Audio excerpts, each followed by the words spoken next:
Good morning students. 10th standard English second revision test 2024 எல்லாம் public exam ரிவிஷனில் இருப்பீங்க. So ரிவிஷனுக்காக என்ன பண்ணியிருக்கேன் அப்படின்னா, இதுக்கு முன்னாடி 3-4 கொஷின் கொடுத்துருக்கேன். அதோட கொஷின் அண்ட் ஆன்சரையும் பாருங்கள். இப்போ வாங்க இந்த கொஷின் அண்ட் ஆன்சருக்கு போகலாம். ஃபஸ்ட்டு கொஷின் சினானிம் வேம்டு. ஆன்சர் பார்த்தீங்க அப்படின்னா A option correct, stuck. Second question பார்த்தீங்க அப்படின்னா கர்வ்டைஸ். ஆன்சர் பார்த்தீங்க அப்படின்னா D option correct, timidity. Third question பார்த்தீங்க அப்படின்னா ட்ரெம்பிள்டு. ஆன்சர் பார்த்தீங்க அப்படின்னா டி ஆப்ஷன் கரெக்டு, ஷிவர்ட். சைடில் பேஜ் நம்பர் கொடுத்துருக்கேன். வே டு சக்ஸஸில் எந்தெந்த பேஜில் எந்தெந்த கொஷினுக்குள்ள ஆன்சர் இருக்குது அப்படிங்கிறத நீங்களே பார்த்துக்கோங்க. எதுக்காக இதை கொடுத்துருக்கேன் அப்படின்னா, எப்படியெல்லாம் கொஷின் எங்கெங்கெந்தெல்லாம் கேட்டிருக்காங்க அப்படின்னு தெரிஞ்சுக்கணும் அப்படிங்கிறதுக்காக தான் பேஜ் நம்பர் முதற்கொண்டு இந்த கொஷின் எந்த பேஜில் இருக்குது அப்படிங்கிறத உங்களுக்காக கொடுத்துருக்கேன், உங்களோட புரிதலுக்காக. நெக்ஸ்ட்டு பார்த்தீங்க அப்படின்னா antonym. Fourth question mockingly. Answer opposite meaning பார்த்தீங்க அப்படின்னா C option correct, respectfully.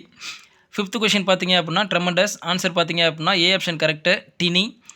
Sixth question பார்த்தீங்க அப்படின்னா bifurcated. B option correct, merged. Next பார்த்தீங்க அப்படின்னா அலுமினஸ் ப்ளூரல் ஃபார்ம் கேட்டிருக்காங்க. D option correct, alumni. Next eighth question suffix கேட்டிருக்காங்க. டேஸ் மென்ட்னு கேட்டிருக்காங்க. மேனேஜ்மெண்ட். சஃபிக்ஸ் என்னென்னு பார்த்தீங்க அப்படின்னா மேனேஜ்மெண்ட்னு தான் கொடுக்கணும். D option correct. Ninth question பார்த்தீங்க அப்படின்னா அப்ரிவேஷன் யூஎன்ஓ கேட்டிருக்காங்க. A option correct, United Nation Organisation. A option தான் கரெக்டு. 10th கொஷின் பார்த்தீங்க அப்படின்னா phrasal verb. But felt happy to dash the neighbours in the new லொக்காலிட்டின்னு கேட்டிருக்காங்க. C option correct, get along with. 11th question பார்த்தீங்க அப்படின்னா life.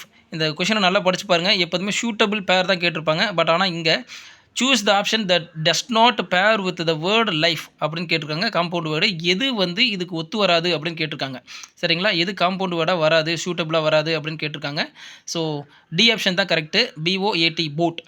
12th question பார்த்தீங்க அப்படின்னா preposition கேட்டிருக்காங்க. INSV stands for Indian naval ship vessels அப்படின்னு கொடுத்துருக்காங்க. சரிங்களா, டி ஆப்ஷன் தான் correct, for. INSV stands for அப்படின்னு கொடுக்கணும். 13th கொஷின் பார்த்தீங்க அப்படின்னா அப்ராப்ரியேட் வேர்பு ஃபார்ம் கேட்டிருக்காங்க. ஸோ சூட்டபிள் வெர்பு கேட்டிருக்காங்க. சரிங்களா, இந்த lift dash by this time next May அப்படின்னா இதோட ஆன்சர் பார்த்தீங்க அப்படின்னாவே A option will be running தான் வரும்.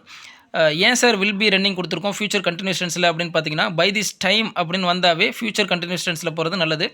அதுதான் கரெக்டான ஆன்சராக வரும். 14th கொஷின் பார்த்தீங்க அப்படின்னா லிங்கர் கேட்டிருக்காங்க. இதோட ஆன்சர் பார்த்தீங்க அப்படின்னா சி ஆப்ஷன் கரெக்டு, அண்டு. சரிங்களா, ஸோ இதை மறுபடியும் ஒரு தடவை பாருங்கள்.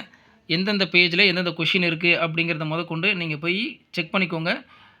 எந்தெந்த பேஜிலலாம் எப்படிலாம் கொஷின் கேட்டிருக்காங்க அப்படிங்கிறத நீங்கள் செக் பண்ணிக்கலாம். அதுக்காக தான் இதை என்ன பண்ணியிருக்கேன் அப்படின்னா சைடில் பேஜ் நம்பர் கொடுத்துருக்கேன். ஸோ செகண்ட் ரிவிஷன் டெஸ்ட்டு 2024 14 கொஷினுமே நல்லா பார்த்துக்கோங்க. இதிலிருந்தும் கேட்கறதுக்கு வாய்ப்பு இருக்குது. கேட்டாங்கன்னா சந்தோஷம், ஆன்சரை கரெக்டாக எழுதிட்டு வாங்க, சந்தோஷமாக வீட்டுக்கு போங்க. All the best for public exam and also thank you for வாட்சிங் மை சேனல் அண்ட் சப்ஸ்கிரைப் மட்டும் பண்ணிடுங்களேன்.